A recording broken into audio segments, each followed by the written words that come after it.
क्या करना है, माध्यिका सीखना है। माध्यिका का दूसरा नाम मध्यांक होता है। मध्यांक या इसको माध्यक भी कहा जाता है और इंग्लिश में मीडियन कहा जाता है। पर इसकी डेफिनेशन सीखा जाएगा। किसी भी आंकड़े के मध्य के मान को ही माध्यिका कहते हैं। इसे ME से प्रदर्शित किया जाता है। मध्य के मान का मतलब जैसे एग्जाम्पल में देखा जाए 1, 5, 2, 3, 4, 6, 7 के माध्यक या माध्यिका ज्ञात करना है आपको। तो हम सॉल्व करेंगे। तो सॉल्व करते समय सबसे पहला काम लिखेंगे इसको आरोही क्रम में। आरोही क्रम को इंग्लिश में असेंडिंग ऑर्डर कहते हैं। असेंडिंग ऑर्डर कहते हैं।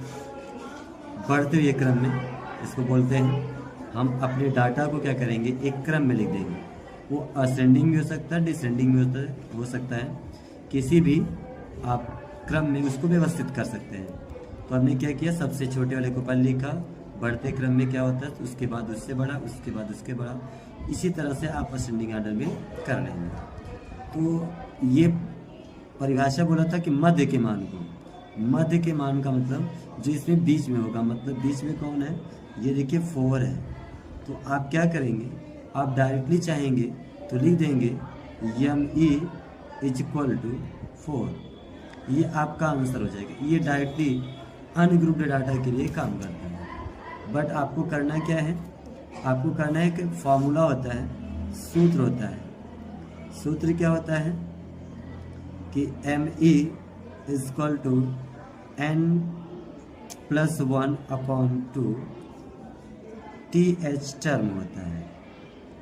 ये कब लगता है, when n = ऑड होता है। जब n का मान ऑड होगा, ऑड मतलब विषम होगा, तो हम क्या करेंगे, इस सूत्र से लगा देंगे ME।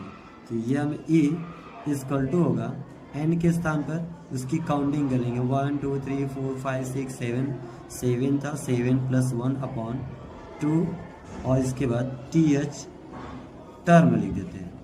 तो ये हो जाएगा आपका, दोनों ऐड कर लेंगे 8/2, उसके बाद TH टर्म हो जाएगा। इसको आप काट देंगे तो 4 हो जाएगा। इसका मतलब 4th टर्म। अब ME जो होगा 4th टर्म का मतलब असेंडिंग ऑर्डर में आप जाकर लिखेंगे कि चौथे स्थान पे कौन आता है, तो वो